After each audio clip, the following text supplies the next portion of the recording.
Hello! Today, we're going to dive into a problem from the International Mathematical Olympiad, or IMO. This is the Integer Domain Challenge from 2012. Our goal is to find all functions f that map integers to integers and satisfy a very specific condition. So, you'll learn how to approach a challenging functional equation problem, and specifically, how to use algebraic identities and clever substitutions to solve it. The problem states that we need to find all functions f from the set of integers to itself. The condition is, for any three integers, a, b, and c, if they add up to 0, then the following equation must be true. Let's call this our main equation. To solve this, we'll start by rewriting the equation in a more manageable form. Notice the structure of the equation. It has 3 squared terms and 3 cross-product terms. It looks very similar to the square of a sum. Specifically, it's related to the identity for the square of 3 terms, which is x plus y plus z squared equals x squared plus y squared plus z squared plus 2xy plus 2zx. Now, if you look at our main equation again, it's almost identical. The only difference is the signs of the cross-product terms. In our equation, they are all positive. This difference is very important. It tells us we should reorganize our equation. If we move all terms to one side, we get fa squared plus fb squared plus fc squared minus the cross-product terms equals 0. This expression on the left-hand side is not the square of fa plus fb plus fc. However, it is a well-known algebraic identity. This identity is actually the square of a combination of the variables. Let's see how. It can be rewritten as the quantity f, a play, f, b minus fc, all squared. Let's verify this quickly. If you expand x plus y minus z squared, you get x squared plus y squared plus z squared plus 2xy minus 2xz minus 2yz. This doesn't quite match our form with all negative cross-product terms. We must have made a mistake. Let's try again. Let's test an alternative. What if 2 of the terms are negative? For example, fa minus fb fc squared. This would give us fa squared plus ftb squared plus fc squared minus 2fafb plus 2fbfc minus 2fcfa. This doesn't match either, since it doesn't give us all negative cross-product terms. The correct identity we're looking for, the one with all cross terms subtracted, is the square of the quantity fa plus fb plus fc, minus 2 times any one of them. For instance, a plus fb plus fc squared is what we had earlier. Our equation is just this identity, with 4 times one of the f of x terms added. No, this isn't right either. Let me state the correct identity directly to avoid confusion. Let's go back to the idea of a perfect square. The equation fa 12 plus fab 12 plus fc 12 equals 2fafb plus 2fbfc plus 2fcfa can be rewritten as fa 12 minus 2fafb plus fb 12 2fc 2fafa. This doesn't seem to simplify things much. We need to be careful with algebraic manipulations here. A common strategy is to complete the square. Notice that fc quantity appears on the left side, and 2fbfc and 2fcfa appear on the right. This suggests we should isolate fc. By rearranging the terms this way, we can see 2 perfect squares. The first 3 terms are a quadratic in fc, and the next 3 terms are a perfect square in fa and fb. This can be rewritten using the complete the square technique for the quadratic in fc. We have fa plus fb squared equals fa squared plus 2fafb plus fb squared, and fa minus fb squared equals fafb squared minus 2fafb plus fb squared. When we subtract the second expression from the first, we are left with 4 times fafb. So, our rearranged equation becomes fc minus fa minus fb squared minus 4fafb equals 0. This means fc minus fa minus fb squared must be equal to 4 times fa times fb. This is a crucial result. For this equation to hold true for any integers a, b, c with a plus b plus c equals 0, the right-hand side, 4fafb, must always be a perfect square. Why? Because the left-hand side is a square. A number is a perfect square if its square root is an integer. So, we have the identity fc minus faa-fb squared equals 4FAFB. Since the left side is a perfect square, the right side, 4FAFB, must also be a perfect square. This must be true for any integers a, b, c that sum to 0. Let's use this insight. First, let's substitute some simple values for a and b to explore f, 0, and f1. Let's choose a equals 0. Then for c, we must choose c equals dash b because a plus b plus c must equal 0. The original equation involved f, 0, and fb, and f minus b. Remember the condition is a plus b plus c equals 0. So if a equals 0, we must have b plus c equals 0, which means c equals dash b. Substituting these into our main identity, we get f by me minus f0 minus fb squared equals 4 times f0 times fb. As we established, the right side, 4f0 fb, must be a perfect square for all integers b. This means f0 fb must be a perfect square for all integers b. Now, consider two possibilities for f. 0. Either f0 is 0 or f0 is not 0. Possibility 1. f0 equals 0. If this is the case, then our identity becomes f minus b minus fb squared equals 4 times 0 times fb. This simplifies to f plus 2b negative f plus b squared equals 0. Taking the square root of both sides gives us f plus 2 negative f plus b equals 0, which means f is an even function.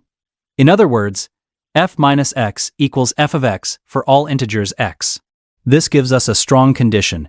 If f0 is 0, then the function must be even. Let's hold on to this. Now let's consider the second possibility. f0 is not 0. If f0 is a non-zero constant, say k, then the identity becomes f2 of xb minus k minus fb squared equals 4k times fb. Since the left side is a perfect square, the right side must be a perfect square for all b. This means k times f per me db must be a perfect square for all b. This seems restrictive. Let's see if this can actually happen. Let's test f, 0, equals 1. The equation becomes f% pass pay minus 1 minus f pay squared equals 4fb. This means 4fb must be a perfect square for all b. If we take b equals 1, then 4f1 must be a perfect square. This implies f1 must be a perfect square, say m squared. This seems to work. But the conditions are becoming complicated. Let's focus on the first possibility, f0 equals 0, as it led to a very clean result that f is an even function. We'll find that this is the most productive path to follow. Let's proceed under the assumption that f0 equals 0, which implies f is an even function. f minus x equals f of x. Now let's test another simple substitution. This time, we'll try to find a value for f1. Let a equals 1. Again, using the condition a plus b plus c equals 0, we can set b equals minus 1, which means c equals 0. We'll substitute these into our identity, fc minus fa and fab squared equals 4fafb. This gives us f0 minus f1 minus f minus 1 squared equals 4 times f1 times f minus 1. Since we're assuming f0 equals 0 and f is an even function, we can simplify this equation. Replacing f0 with 0 and f minus 1 with f1, we get 0 minus f1 squared equals 4f1 times f1. This simplifies to minus 2f1 squared equals 4 times f1 squared. The left side is 4f1 squared, which is equal to the right side. This equation is an identity. It's always true.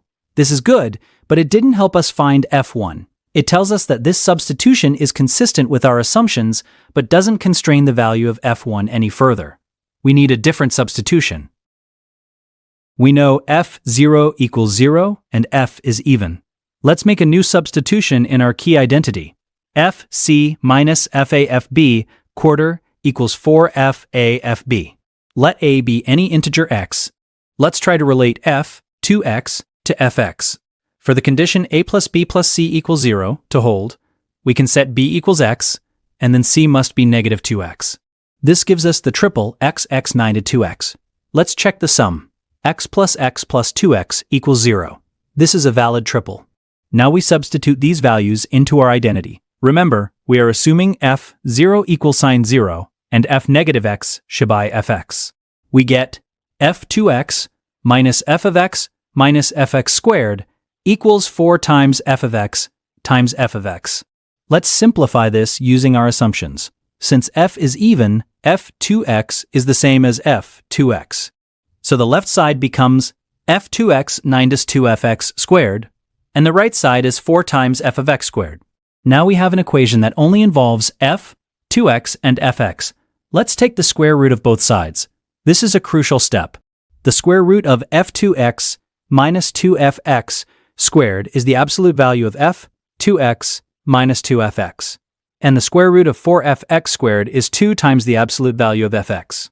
This absolute value equation tells us that either f, 2x, minus 2fx is equal to 2fx, or f2x minus 2fx is equal to negative 2fx. Let's solve for f2x in both cases. In the first case, f2x minus 2fx equals 2fx. Adding 2fx to both sides gives f2x equals 4f. In the second case, f2x minus 2fx equals negative 2fx. Adding 2fx to both sides gives f2x equals 0. So, for every integer x, we know that f2x must either be 4 times f of x, or f2x must be 0. We've established that for any integer x, either f2x equals 4fx, or f2x equals 0. Let's explore this with f1. We know that f2 must either be 4f1 or 0. Now let's try to constrain f1 directly. Consider the triple A equals 1, B equals 0, C equals minus 1. This satisfies A plus B plus C equals 0. Substitute this into our main equation. Notice that the right-hand side has terms like 2f1f0 and 2f0f minus 1. Since f0 is 0, these terms disappear. The equation becomes f1 squared plus f0 squared plus f minus 1 squared equals 0. Since f0 equals sine 0 and f minus 1 equals sine f1, this simplifies to f1 squared plus f1 squared equals 0, which means 2 times f1 squared equals 0. This can only be true if f1 equals 0. So we found our f1, it must be 0. This is a very powerful result. Okay, let's recap what we've discovered. We've proven that f0 equals 0, we've proven that f90x equals f of x for all x, and now we've proven that f1 equals 0. We can extend this result. Since f1 equals 0 and f is even, we must also have f minus 1 equals f1 equals 0. In fact, we can show that fx must be 0 for all integers x. We found that f1 equals 0. We also know that f2 must either be 4f1 or 0. Since f1 equals 0, both of these possibilities give us f2 equals 0. So, f2 is also 0. We can continue this. We can use our induction-like structure, but it's not a full induction proof. We'll use our key relationship. Let A equals x, B equals 1, and C equals dash x minus 1. This triple sums to 0. Substituting this into our identity, fc minus fa minus fb squared equals 4f afb gives us f10 minus 1 minus fx minus 1. Since f is even, f divided x minus 1 is fx plus 1. And we know f1 equals 0, this simplifies to fx plus 1 minus f of x squared equals 4fx times 0. So fx plus 1 minus f of x squared equals 0. This is it. This equation holds for all integers x. Taking the square root gives us f, x plus 1, minus f of x equals 0, which means f, x plus 1, equals f of x. This result is powerful. It tells us that our function must be constant for positive integers, and because it's even, it must be constant for negative integers as well. A constant function, let's call it k. But we know f0 equals 0, so k must be 0. Therefore, the only function that satisfies the condition f0 equals sine 0 is the 0 function, fx equals 0 for all x. Let's quickly verify this. If fx equals 0, then fa squared plus fb squared plus fc squared is 0, and the right-hand side is also 0. So we found one solution, the zero function, where f of x equals 0 for all integers x. But what about the other possibility we considered? What if f, 0, is not 0? We derived the condition that if f0 is a non-zero integer k, then fc minus k minus fb, 2, equals 4k times fb. This means kfb must be a perfect square for all integers b. Let's explore this possibility. If k is 1, then fb must be a perfect square for all b. Let's assume f0 equals 1, fb equals n underscore b. We know from earlier that f1 must be a perfect square. Let f1 equals m squared. Let's reconsider a substitution. This time we'll try a equal sign 1, b equal sign x, c equal sign x1 again, but without assuming f0 equal sign 0. Substituting a equal sign 1, b equal sign x, c equal sign x1 into our main identity, we get f2x minus 1 minus f1 fx squared equals 4f 1f of x. This implies that for this equation to hold, 4f 1f of x must be a perfect square for all integers x. This means f1 f of x must be a perfect square for all x. Let's test x equals 0. The equation becomes f minus 1 minus f1 minus f0 squared equals 4f1 f0. We know f1 f0 must be a perfect square. Let's call it p squared. Then the right side is 4p squared, which is 2p squared. The left side must also be a perfect square. This doesn't force f0 to be 0. Let's go back to an earlier observation. When we set a equals sign 0 and c equals sign b, we found that f minus b minus f0 minus fb. This implied that f0, fb, must be a perfect square for all b. Let f0 equals k. So, k times fb is a square for all b. What if b is 0? Then k times f0 is a square, so k squared is a square, which doesn't tell us much. What about b equals 1? K times f1 is a square. What if f1 is a negative number? This wouldn't be possible. So f1 must be positive. What if k is positive and f1 is a square? This could work. However, there's a more direct way to prove that f0 must be 0. Let's formally prove that f of 0 must be 0. This will show that the assumption we made earlier was correct. We derive the identity, open parenthesis, f of c minus f of a minus f of b, close parenthesis, squared equals 4f of a f of b, for all a, b, c, with a plus b plus c equals 0. Let's use the simplest possible set of numbers that satisfy the condition. A equals 0, b equals 0, and c equals 0. We substitute these into our identity. This is a crucial step because it applies the condition at a fundamental point. This gives us open parenthesis f of 0 minus f of 0 minus f of 0, close parenthesis squared, equals 4 times f of 0 times f of 0. Simplifying the left side gives negative f of 0 squared. The right side is 4 times f of 0 squared. So we have f of 0 squared equals 4f of 0 squared. This equation must be true. Let's solve it for f of 0. We can subtract f of 0 squared from both sides to get 3 times f of 0 squared equals 0. The only way for 3 times a square to be 0 is if the square itself is 0. So f of 0 squared must be 0. And the only integer whose square is 0 is 0. Therefore, we have rigorously proven that f of 0 must be 0. Since f of 0 must be 0, all our previous deductions are valid. This includes that f must be an even function, that f of 1 is 0, and most importantly, that f of x plus 1 equals f of x, for all integers x. Since f of x equals f of x plus 1, the function must be constant. Since f of 0 is 0, the constant must be 0. So the only solution is f of x equals 0 for all integers x. Let's formalize the entire argument to make sure we haven't missed anything. Step 1. Simplify the main equation. We started with the equation f of a squared plus f of b squared plus f of c squared equals 2f of a f of b plus 2f of b f of c plus 2f of c f of a. We rearranged it into the more useful identity f of c minus f of a minus f of b squared equals 4f of af of b. Step 2. Determine f of 0. By setting a, b, and c all to 0, which satisfies a plus b plus c equals 0, we substituted into our identity. This led us to f of 0 squared equals 4f of 0 squared, which implies f of 0 must be 0. Step 3. Prove f is an even function. We set a equals 0 and c equals negative b, which gives f of negative b minus f of 0 minus f of b squared equals 4f of 0 f of b.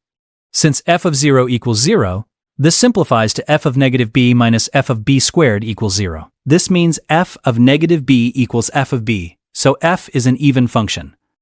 Step 4. Prove f is a constant function. We set a equals x, b equals 1, and c equals negative x minus 1.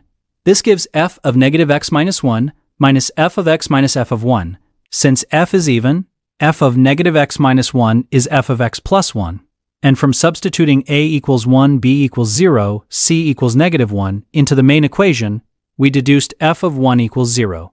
So we have f of x plus 1 minus f of x squared equals 0, which means f of x plus 1 equals f of x. This proves f is a constant function. Step 5. Identify the constant.